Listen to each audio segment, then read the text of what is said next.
దేశ రాజధాని ఢిల్లీలో నిర్వహించేటటువంటి బోనాల ఉత్సవాల్లో ఇండియా గేట్ నుండి మన లాల్ దర్వాజా మహంకాళి అమ్మవారి యొక్క ఘటాన్ని బాజా భజంత్రులతో ఎంతో మంది సాంస్కృతిక కళాకారులు అందరిచే వారు అక్కడ స్వాగతం పలికినారు. బండారు దత్తాత్రేయ గారు ఆ వేడుకలో పాల్గొన్నారు.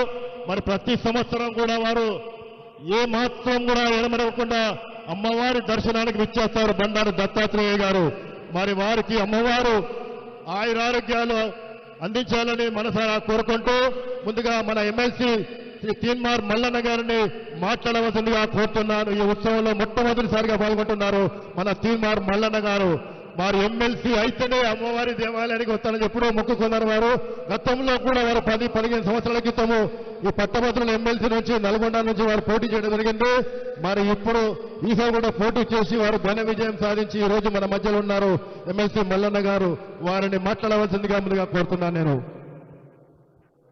లాల్ దర్వాజా అమ్మవారి బోనాల ఉత్సవాల నిర్వాహకులైనటువంటి అందరికీ, అలాగే ఈ కార్యక్రమానికి విచ్చేసినటువంటి పేదల పెన్నిధి హర్యానా గవర్నర్ గారు, పెద్దలు దత్తాత్రేయ గారు, అలాగే ఇక్కడికి విచ్చేసినటువంటి భక్తులకు, అలాగే ఈ ఉత్సవాన్ని చిత్రీకరించడానికి విచ్చేసినటువంటి మీడియా సోదరులందరికీ పేరు పేరున నమస్కారం తెలియజేస్తా ఉన్నా.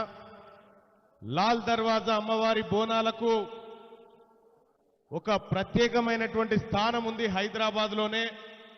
అమ్మవారిని దర్శించుకుంటే సకల భాగ్యాలు కలుగుతాయని చెప్పి, శుభాలు జరుగుతాయని చెప్పి, సకాలంలో వర్షాలు పండుతాయని చెప్పి, ప్రజలు ఆయురారోగ్యాలతో ఉంటారని చెప్పి ప్రగాఢమైనటువంటి విశ్వాసం ఉంది.